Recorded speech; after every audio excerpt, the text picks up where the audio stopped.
TV Almanac, news and features from the world of leisure.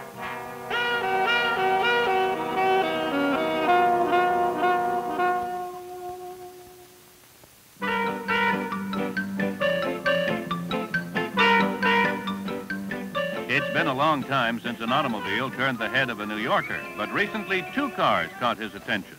A replica of Henry Ford's original quadracycle built in 1893, and the Aurora, Ford Motor Company's latest experimental and styling idea car. It's described as a luxury lounge station wagon, a veritable laboratory on wheels containing 23 new automotive features. The swivel front seat faces the central lounge area with a curved sofa. And a romper room children's area in the rear can be isolated by means of a power-operated glass partition. The windshield extends near the roof and turns from transparent to opaque at the touch of a button. The Aurora is the star of Ford's exhibit of practical dream cars at the New York World's Fair. And the Wonder Rotunda will also feature the quadracycle, which might be described as the first of the practical dream cars back in 1893.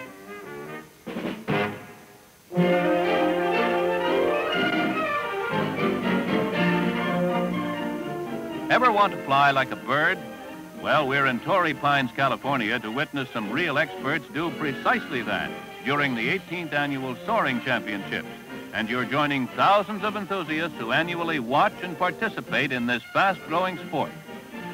Pilots bring their powerless aircraft from all parts of the country for this annual event. The only power comes from the rapid acceleration of a Mercury Marauder as it launches the sailplane into the air to catch a rising air current coming in from the ocean. Once in the air, soaring pilots try to attain the greatest altitude, the longest duration of sustained flight, and the greatest distance from their point of departure. Here, a fast-moving Mercury Marauder moves down the launching strip, and another competitor is airborne. Torrey Pines is considered to be one of the 3 finest glider ports in the world. Its popularity is partly due to the constant westerly trade winds from the ocean, which create a good updraft at the cliffs of Torrey Pines. Many world's records have been established here, dating back to 1883. Some of them were set by Colonel and Mrs. Charles A. Lindbergh. These graceful craft have established some remarkable records. Paul Beichel attained an altitude of more than 46,000 feet, and he also flew from Sun Valley, Idaho to Saskatchewan, Canada, a record distance of 557 miles.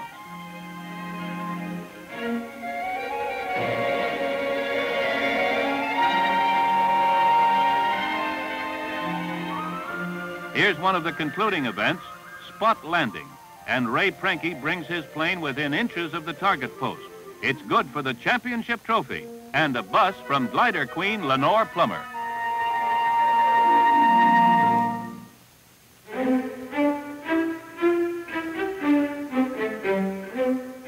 The glamour and glitter of the New York World's Fair. These unusual night scenes show Ford Motor Company's Wonder Rotunda in the transportation section of the exposition. Inside, the quadracycle, Henry Ford's first car, built in 1896, is contrasted with Ford's sporty new Mustang. The Rotunda section also contains the International Gardens, villages which capture the historic essence of 11 nations of the world. The Italian scene, an authentic Venetian city square, shows the detailed animation. Ford's Magic Skyway ride was officially opened by Henry Ford II, accompanied by Fair President Robert Moses and Walt Disney, whose organization created portions of the Ford show.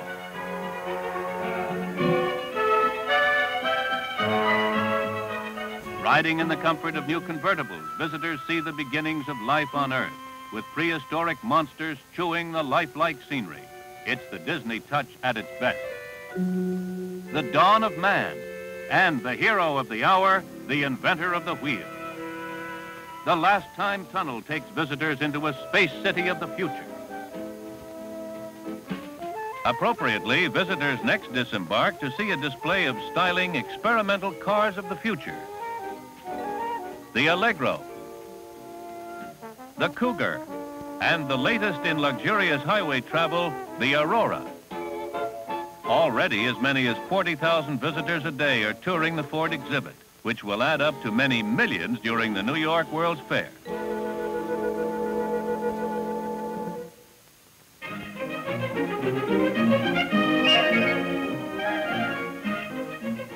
Here's the formula for a weekend of family fun.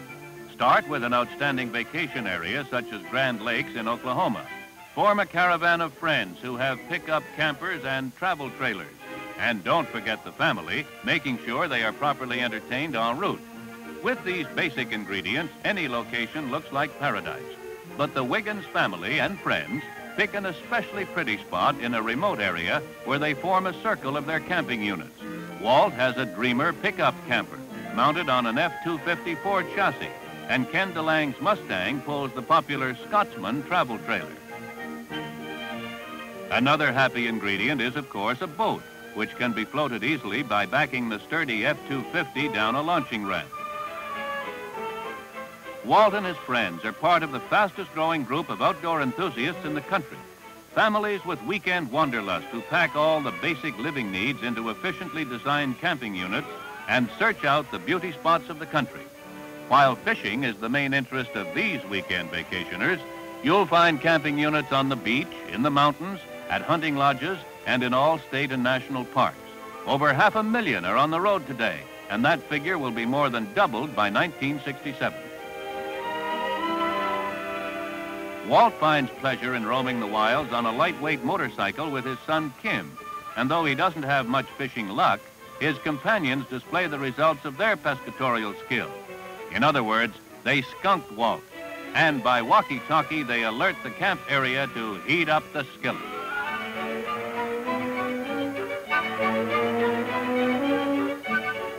While the kids watch the portable television, Mrs. Wiggins begins the evening meal. All the basic comforts of a modern kitchen are built into this compact camper. The triumphant fishermen return.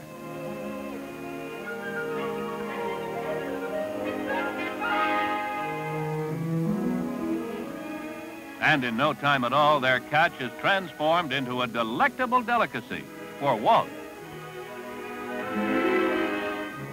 Here's the kind of pastoral scene that makes weekend wanderlust worthwhile. A campfire on the shores of a beautiful lake, and after-dinner coffee with family and close friends. It's the secret ingredient that's making family camping weekends the fastest-growing pastime in the nation.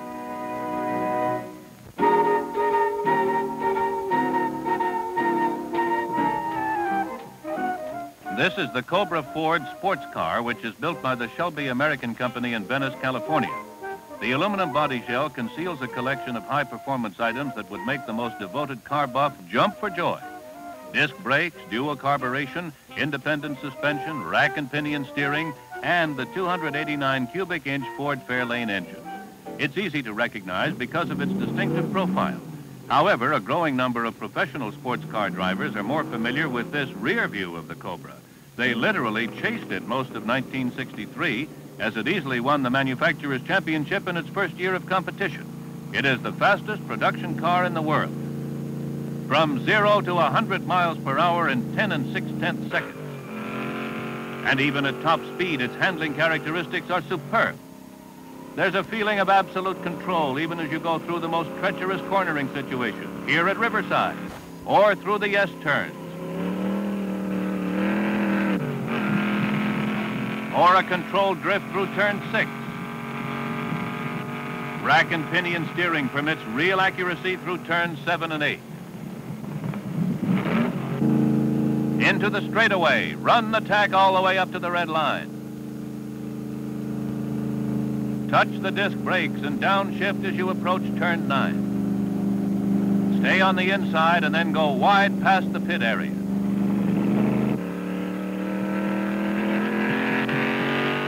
The Cobra-Ford is indeed a very quick automobile.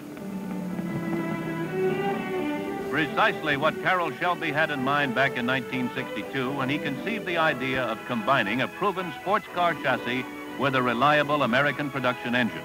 The success of his original prototype caught the attention of Ken Miles, a top-flight English driver, and Phil Remington, who had built the Scarabs for Lance Reventlow. This team of top-flight racing experts was duly impressed when the newly developed Ford 289 cubic inch engine showed its stuff on the dynamometer. It could produce an honest 271 horsepower at 6,000 RPMs, and reliability tests proved it could deliver that kind of power all day long.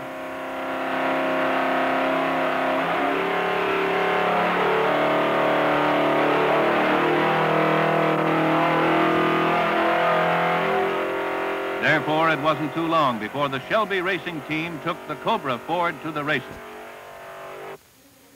It was comparatively unknown when it showed up at Sebring in March of 1963. This was an FIA-sanctioned 12-hour endurance race, and though a few curious sports car buffs looked over the Cobras, they weren't given much of a chance against the powerful Ferraris that had dominated the race in the past. But recognition was quick. At the end of the first lap, the Cobra, driven by Phil Hill, was leading the field, including the highly touted Ferrari. At 10 that evening, another Cobra, driven by Ken Miles, got the checkered flag, winning its class. Shelby's Cobra-Fords were successfully off to the races. During the next 7 months, they won or placed first in class in 25 straight races. 8 of the events counted toward the coveted Manufacturer's Trophy, sponsored by the United States Road Racing Club. And even before the Mid-Ohio Classic at Mansfield, Ohio, the Cobra had clinched the trophy. At the end of the season, the Cobra-Ford had 111 points. Ferrari was second with 28, Corvette third with 19, and Jaguar was fourth with 12 points. Early in 1964, the Shelby team of Cobras once again appeared at Sebring. Though the colorful Texan was temporarily confined to a wheelchair with a knee injury, his Cobras were fit and ready to challenge the Ferraris once more. And this time, Shelby was shooting for motor racing's top prize, the World GT Manufacturers Championships. The 12-hour endurance race begins with the traditional Le Mans start. It is one of the major GT events counting toward the coveted Manufacturer's Trophy. One-of-a-kind prototypes also compete in a special class, although they are not eligible to win points toward the Manufacturer's Championship. As in the past, the finely tuned Ferraris lead their field, but for the first time, they are challenged at every turn by an American production car, Shelby's Cobra-Ford. Midway in the 12-hour test, both the Ferraris and Cobras are 1, 2, 3 in their respective classes.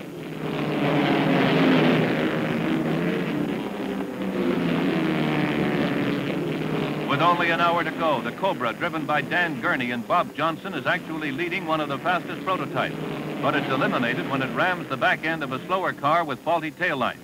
At 10 o'clock, the checkered flag, and the Ferraris and Cobras finish 1, 2, 3 in their classes.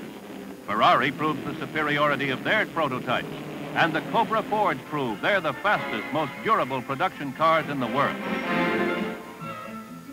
The Ferrari GT are beaten for the first time as the Cobra takes a whopping 16-point lead in the World GT Manufacturers Championship.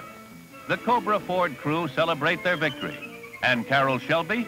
Well, he's out of his wheelchair and very likely off and running to capture the first world trophy ever to be won by an American production car.